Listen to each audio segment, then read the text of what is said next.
Thanks for joining us for briefing today. I am Hadi Sidi Shiraju. Our top stories. President Bola Tinubu celebrates Nobel laureate Wole Soyinka. He marks 92. Nigeria-Brazil move from dialogue to implementation in agro-trade market access. Independent National Electoral Commission extends continuous voter registration exercise. And foreign ISIS suspect arrested as troops intensify offensive in Borno State. You are watching ASO Briefing. Watch us live on DSTV channel 392, Star Times TV channel 127, and Free TV channel 507. Also on the UHF band channel 38. We now go ahead with details of all our stories. Now, President Bola Tinubu has paid glowing tribute to Nobel laureate and Nigeria's literary icon, Professor Wole Soyinka, as he clocked 92 on Monday. The president, in a release, described Professor Soyinka as a globally celebrated playwright, novelist, poet, essayist, actor, singer, composer, documentarian, and irrepressible advocate of good governance. He said exceptional individuals like Professor Soyinka, who illuminate the paths for humanity to follow across diverse endeavors, do not come often in a generation. The president recalled Professor Soyinka's winning the Nobel Prize in Literature in 1986, becoming the first African to win the prize in that category, as well as many other reputable awards, such as the Benson Medal from the Royal Society of Literature, the Academy of Achievement Golden Plate Award, the Anisfield Wolf Book Award, and the Europe Theatre Prize. He also mentioned the Nobel laureate's valiant struggle against military dictatorship for decades and his efforts in the June 12th struggle. President Tinubu wished Soyinka many more years in excellent health. Now, Vice President Kashim Shettima has declared that Nigeria and Brazil have moved from dialogue to delivery and agreement to implementation in the agro-trade market access initiatives, as well as the operational rollout of the bilateral agricultural and livestock partnership between both countries. He expressed deep satisfaction with the major milestones recorded by both countries under the Nigeria-Brazil agro-trade initiative, noting that the coast was now clear for private sector operators in both nations to commence trade in the commodities involved in the partnership. The Nigerian Vice President, who is co-chairman of the Nigeria-Brazil Strategic Dialogue Mechanism, SDM, alongside his Brazilian counterpart, Geraldo Alckmin, spoke on Monday during a high-level Nigeria-Brazil agro-trade market access milestone meeting with a Brazilian delegation led by its Minister of Agriculture and Livestock, André Carlos Alves de Paula Filho, at the Presidential Villa Abuja. Senator Shettima applauded the milestones recorded under the Nigeria-Brazil Agriculture and Livestock Cooperation Framework established under the SDM, noting that the Joint Agricultural and Livestock Technical Working Group was now operational with active thematic action subgroups on dairy and livestock genetics, soybean productivity, agricultural policy, and agroclimatic risk zoning. The Nigerian Vice President recalled that President Bola Tinubu and his Brazilian counterpart, Luiz Inácio Lula da Silva, had instructed the governments of both countries to identify the opportunities capable of accelerating trade, investment, and technical cooperation. Vice President Shettima lauded Brazil Minister of Agriculture and Livestock Development, André Carlos Alves de Paula Filho, noting that his presence in Abuja, along with his delegation, speaks to the strength of a friendship that has outlived the passing seasons of politics. Earlier, Brazil's Minister of Agriculture and Livestock, André Carlos Alves de Paula Filho, expressed satisfaction with the progressive results emerging from the Nigeria-Brazil Accelerated Agricultural Trade Initiative, which, according to him, was born after the commitment made by President Tinubu and his Brazilian counterpart. Now, President Bola Tinubu has flagged off the construction of the Tingamadaiki-Zuba access road, saying the project is part of efforts to integrate satellite communities into the Federal Capital Territories Development Agenda under the Renewed Hope program. The president, represented by the Speaker of the House of Representatives, Tajuddin Abbas, said the road will improve connectivity, stimulate economic activities, and open up investment opportunities. President Tinubu said the project extends the recently commissioned Bill Clinton Drive, Tingamadaiki Road, and forms part of a growing network of roads designed to improve access for rural communities. He noted that the new road would reduce travel time, lower transportation costs, and provide a direct link to the Abuja-Kaduna Expressway, benefiting farmers, traders, students, and other residents. The president described infrastructure as a key driver of economic growth, security, and social inclusion, adding that the project would ease traffic congestion within Abuja, strengthen economic links with Kaduna and the Northwest, and encourage investments in housing, healthcare, education, and industry. He also commended FCT Minister Wilson Wiki for the pace of infrastructure delivery and directed the contractor to ensure quality and timely completion while engaging local labor. Speaking earlier, the FCT Minister Wilson Wiki said the road project fulfills President Tinubu's directive to connect all satellite towns and communities to the city center through modern road infrastructure. He explained that the project was initiated following requests from the Gwagwalada Area Council and expressed confidence that the contractor, China Civil Engineering Construction Corporation, would complete the road before the end of the year. Also speaking, the Minister of State for the FCT, Dr. Maria Mahmoud, said the project reflects the administration's commitment to extending infrastructure and economic opportunities to underserved communities. She noted that the road will improve connectivity, promote commerce, attract investment, and enhance the quality of life of residents of Tingam Madaki, Zuba, and neighboring communities.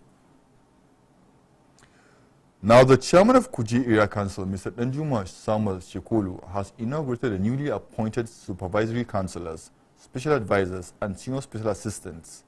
The inauguration ceremony was held at the council conference hall in Kuje and was attended by family members, friends, stakeholders, and well-wishers of the newly inaugurated appointees. Correspondent Abdullah Mukhtar reports. Speaking during the inauguration ceremony, the chairman, Mr. Danjuma Samuel Shiokwelo, described the occasion as another significant milestone in his administration's commitment to build a more progressive and people-oriented Kuje Area Council. He charged the newly inaugurated appointees to demonstrate professionalism, teamwork, accountability, and dedication to effective service delivery. Together, we shall pursue our cardinal objective and fulfill the mandate entrusted in us by the people of Kuje Area Council. I therefore urge all appointees to work in harmony with the career civil servants, uphold the highest standard of professionalism, and embrace teamwork in the discharge of your responsibilities. Mr. Shekwelo stated that the appointments were made after careful consideration of the appointee's character, competence, integrity, and capacity to contribute meaningfully to the development of the area council. He reaffirmed his administration's unwavering commitment to fulfilling the promises made to the people of Kuje, stressing that the newly inaugurated officials have a vital role to play in achieving the council's development agenda. If you are not in, we will also show you the way out, because there are many outside there who want to work in this administration. So please be ready. We will not also tolerate indiscipline or action that will undermine the integrity of government, performance, accountability, and service to the people will remain our guiding principles. In their goodwill messages, the FCT Mandate Secretary for Agriculture, Alhaji Abdullah Suleiman Ango, urged the appointees to remain loyal and uphold the oath of secrecy they had taken. Also speaking, the FCT APC State Chairman, Alhaji Ishaku Tankwaya Mao, described the appointment as a call to service and advised them not to take the opportunity for granted. For you guys that are privileged to be part of this administration, it doesn't mean you are more competent and qualified than others outside. It is a real privilege. So therefore, it means you have to prove that you are competent. It means you have been given opportunity to prove whether you can do it or not. You should all know, God said in our holy books, choose leaders among yourselves. And if we are choosing, you know there is mandate for you, and you must deliver those mandates. The Kuje chairman congratulated the newly inaugurated supervisory councillors, special advisors, and senior special assistants, expressing confidence in their ability to contribute effectively towards building a more prosperous, peaceful, and progressive Kuje Area Council. Abdullahi Mukhtar, ASO Television News. Following persistent complaints over water shortages in Phase 3 Gwagwalada, the chairman of Gwagwalada Area Council, Comrade Qasim Mohammed Ikwas, met with officials of the FCT Water Board to seek a lasting solution to the problem. Speaking on behalf of the area manager, a representative of the FCT Water Board explained that the challenge is not limited to Phase 3, but also affects several other communities due to ongoing maintenance at the Usman Dam Water Treatment Facility. He said the maintenance work has reduced the volume of water available for distribution, making it difficult to generate sufficient pressure to supply all affected areas effectively. The official further stated that the board has adopted a water rationing system to ensure the available supply is distributed fairly among the affected communities. He appealed to residents to remain patient and understanding while the maintenance work is being completed. Comrade Asim Mohammed Ikwa assured residents that his administration remains committed to addressing their concerns and will continue to engage relevant authorities until normal water supply is fully restored. He also urged the FCT Water Board to expedite the maintenance work to ease the hardship being experienced by residents of Phase 3 and other affected communities. Now, the Independent National Electoral Commission (INEC) has flagged off Mega Continuous Voter Registration (CVR) Center in Abuja. The National Commissioner and Chairman of Voter Education, Alhaji Mohammed Haruna Kudu, said the flag-off is part of the unwavering commitment of INEC to expanding access to voter registration and strengthening participatory democracy in Nigeria. Tapsi Gimba has details. Alhaji Mohammed Kudu Haruna said the center is an initiative of INEC in partnership with Yaga Africa and support from the European Union under the European Union Support to Democratic Governance in Nigeria EU SDGN. He said the Continuous Voter Mega Registration Center will operate from 13th to 26th of July 2026 between the hours of 9 in the morning and 3 in the afternoon daily. The National Commissioner said the Mega CVR Center is located at the Old Parade Ground, Area 10, Getki, Abuja. He disclosed that the center is an initiative of INEC in partnership with Yaga Africa and support from the European Union. Of this third phase, a total of 31,835 new voter registrations have been successfully completed across the Federal Capital Territory.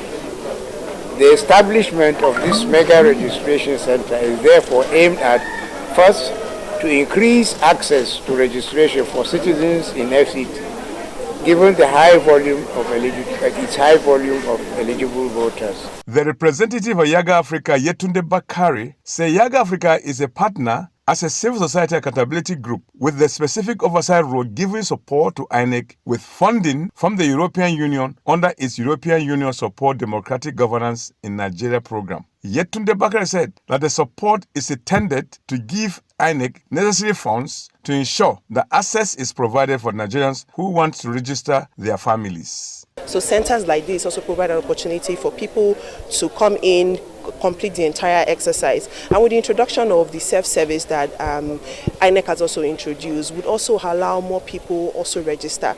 Let's also not forget that with this registration, people actually do need to come out. We're seeing people coming out, but due to perhaps the manpower within the registration center and the quick turnaround to complete this exercise. The head of the Department of Voter Education and Publicity, INEC, FCT, Mr. Samuel Bassi, said the center is expecting high turnout of prospective registrants from this exercise, describing the partnership as a welcome development. And all what we need here is to ramp up sensitization on it. CVR exercise is going on seamless. The expectation at the end of the day, we will be able to register as many that have turned out for this exercise. Some residents of the FCT expressed happiness with the extension of the continuous voter registration exercise. Well, it was quick. Surprisingly, it was actually very quick. It didn't take up to 10 minutes, literally 10 minutes. It's something you can do online. So once you do it online, you just come and confirm that you did it successful, and that's all.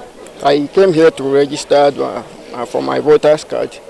So what I expect INEC to do to create more awareness. Topsy Gimba reporting for ASO Television News. The youth wing of the ruling All Progressive Congress APC has pledged its commitment to supporting the renewable energy agenda of President Bola Ahmed Tinubu. The national youth leader of the APC, Dayo Israel, made this pledge at the opening ceremony of the Dr. Mustafa Abdullah Energy Leadership Fellowship in Abuja. The 7-day residential fellowship program is to develop young professionals in Nigeria's energy sector that focuses on renewable energy transition policies, climate action, leadership and governance. The APC youth leader admitted that poor energy generation and distribution was the major challenge affecting almost all sections of the economy. Hence, the youth wing of the ruling party is committed to ensuring the challenge is addressed by the present administration. Israel said the participants in the fellowship would be interacting with Energy Commission of Nigeria, Renewable Energy Agency, and all government energy agencies towards building partnerships for finding solutions to energy challenges. He also announced a 17.5 million naira grant supported by both Dr. Mustafa Abdullahi and the Governor of Lagos State, Babajide Sanwo-Olu, for the fellows, among other opportunities. When also briefing returns, more stories on business and more. Please stay with us.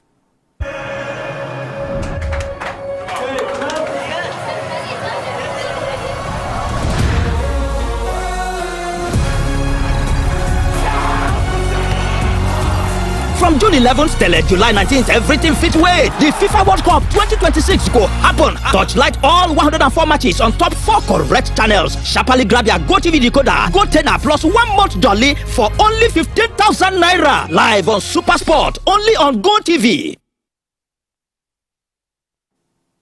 You are watching ASU Briefing. Watch us live on DSTV channel 392. Also on StarTimes TV channel 127 and Free TV channel 507. We are also on the virtual band channel 38. And the news continues. The National Orientation Agency (NOA) has called on Nigerians to remain united against insurgency and other security threats, saying the country's diversity must not be undermined by criminal elements seeking to spread fear and division. The call comes on the heels of the successful rescue of students and teachers abducted by suspected terrorists in schools within Oria local government area of Oyo State. In a statement issued by and signed by NOA's Deputy Director of Media and Communications, Paul Odinye, DG Malanari Isa Onilu commended the gallantry and professionalism of the nation's security agencies.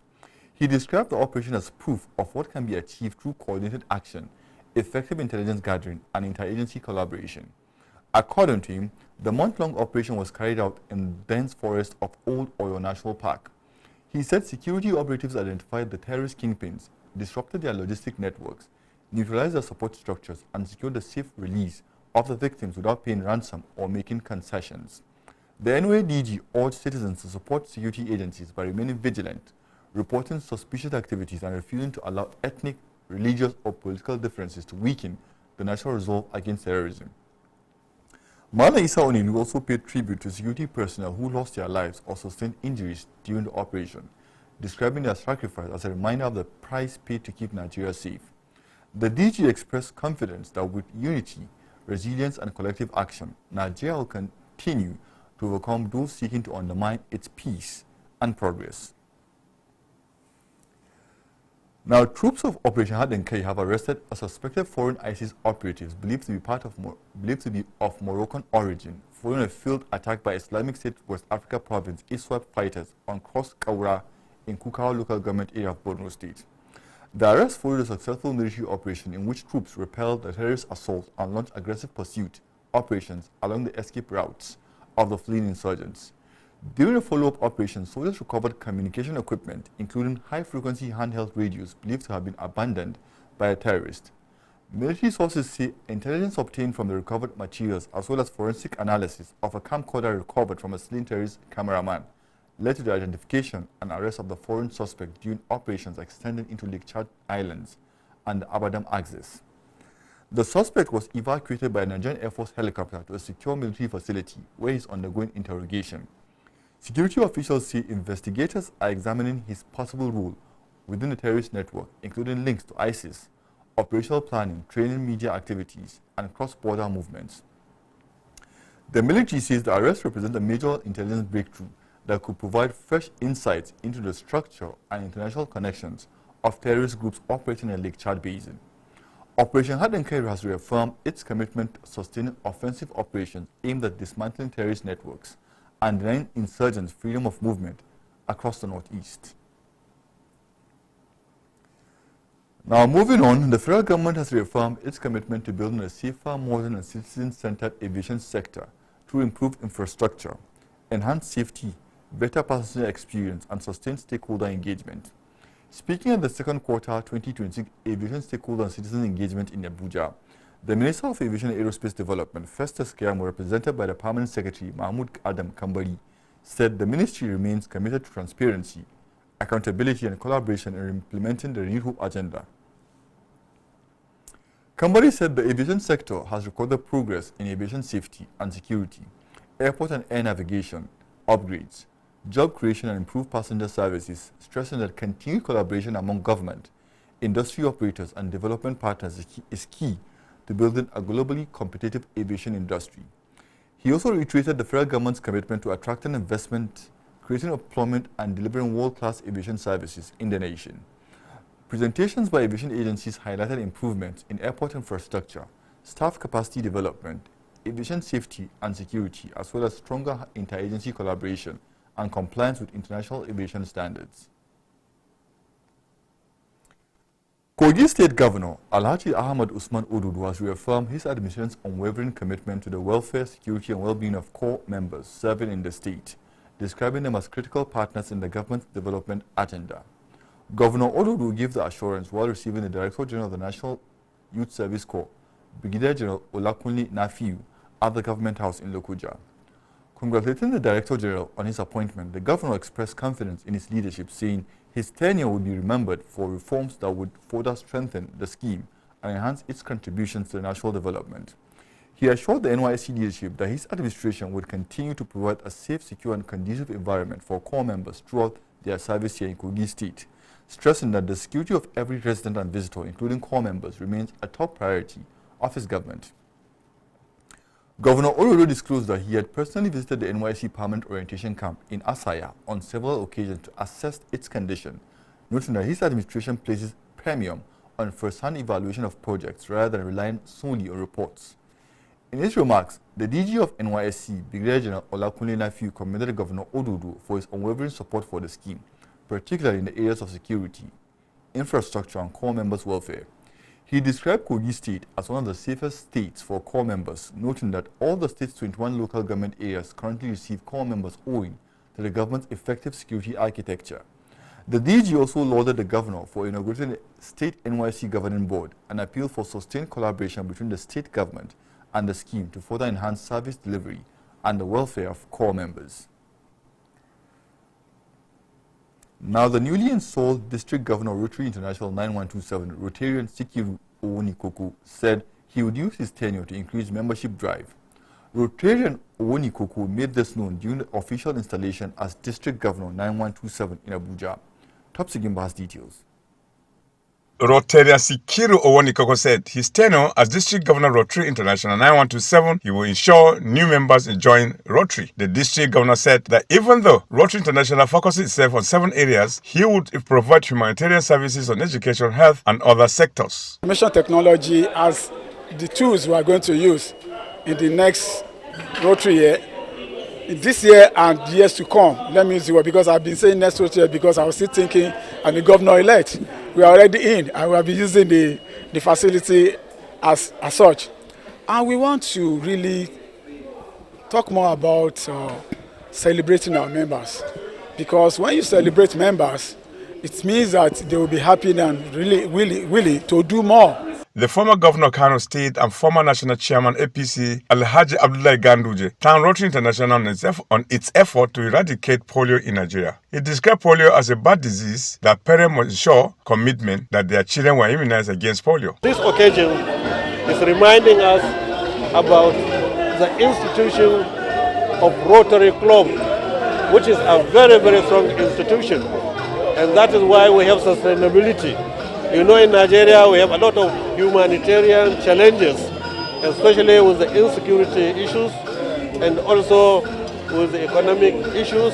Earlier, the chairman of Investiture, Dr. Ahmed Rajisan, spoke of the humility of the newly installed District Governor Rotary International, Sikiru Owonikoku, and declared to join Rotary International because of the exemplary life of the newly sworn-in DG. Therefore, not surprised that he found himself in a body that is dedicated to humanitarian affairs world over.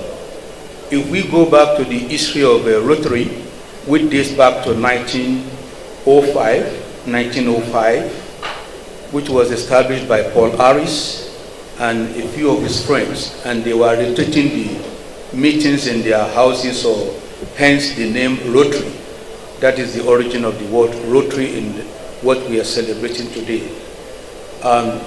For him to be dedicated to humanitarian challenges, I'm not really surprised. The senior advisor to the president on delivery and coordination, Hajia Aishatu Kabiru, urged leaders to invest on the development of young people. She said Rotary International is humane and encouraged the members to do more. The story of Nigeria is still being written, and it will not be written only in government houses. It will be written in classrooms where you support the hospitals you support, and the communities you support. The Chairman Planning Committee Rotarian Tunde Kamali and others spoke extensively about the installation. The immediate past District Governor Rotarian Dr. Joy Okoro adorned the newly sworn-in DG with a signia. We touched mothers and children, we empowered young leaders, we strengthened clubs, we supported education, we stood against polio, we celebrated our foundation. We welcome global Rotary leaders, we grew our membership, we expanded our reach, we served communities, and we built friendships. Topsy Gimba, reporting for ASO Television News. Now, Peer-stated schools held a colorful graduation ceremony for the class of 2026 over the weekend in Abuja with students, parents, and dignitaries gathering to mark the academic milestone. The event featured energetic displays by the graduating students that thrilled the audience. Daniel Obi reports. This 12th day of July 2026, hereby pronounce you.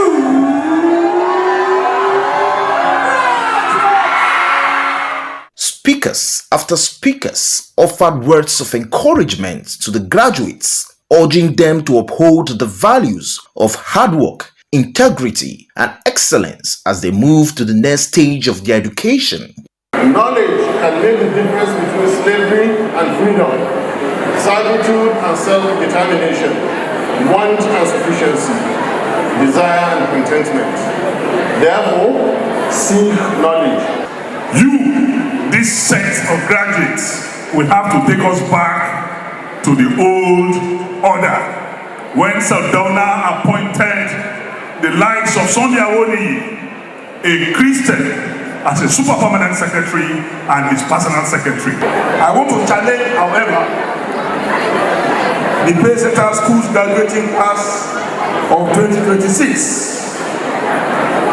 Let them be committed agents of positive change in Nigeria. You know, all the performances today, I love it. Everything is good, and we pray that our children that we have graduated today will be better citizens of Nigeria tomorrow. In their remarks, the school officials described the class of 2026 as exceptional and determined, noting that the students have distinguished themselves both in academics and character. What we are doing in Abuja and in Peer-stated schools will trigger or bring about the kind of country I want to see. Whether I'm here or not, I'm not here. 30, 40, 50 years down the line, I know that I've done my part to contribute to the country called Nigeria. But we have prepared the students to be ready. We told them something, we are cracking the secret code. When you get out there, you get to tertiary institutions, either you start there or afterwards. If you don't have a job, create one, because you're a patient and you step in the lead. The atmosphere was filled with excitement as students and their parents shared joyful moments, taking pictures, exchanging hugs, and celebrating the achievements recorded over the years. It's breathtaking, and there are not much words I can use to express it as an emotion, but it's a lot. It's exciting. At the same time, it's sad.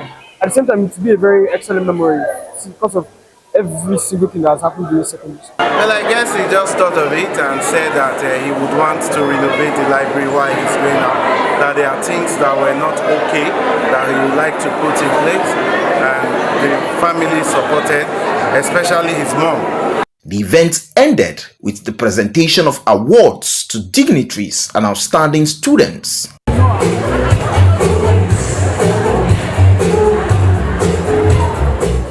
Daniel Obi, ASO Television News.